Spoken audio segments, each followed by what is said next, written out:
Hello cuties, నేను మీ హరిత చిత్తూరు పిల్ల. ఈరోజు మనం సింపుల్గా ఇంట్లో ఉన్న ఇంగ్రీడియంట్స్తోని ఎగ్ రైస్ ఎలా చేసుకోవాలో చూసేద్దాం.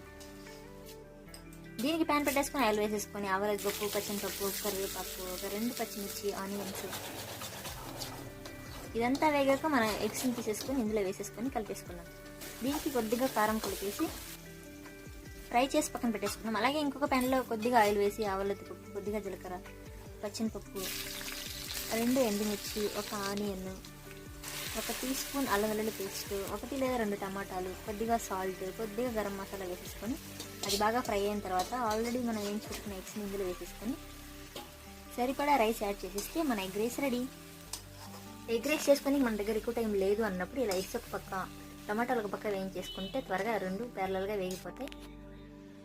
పెప్పర్ పౌడర్, కొత్తిమీర లేదు కాబట్టి నేను యాడ్ చేయలేదు, అవైలబిలిటీలో లేదని. సో మీరు యాడ్ చేసుకుంటే టేస్ట్ కూడా చాలా బాగుంటుంది.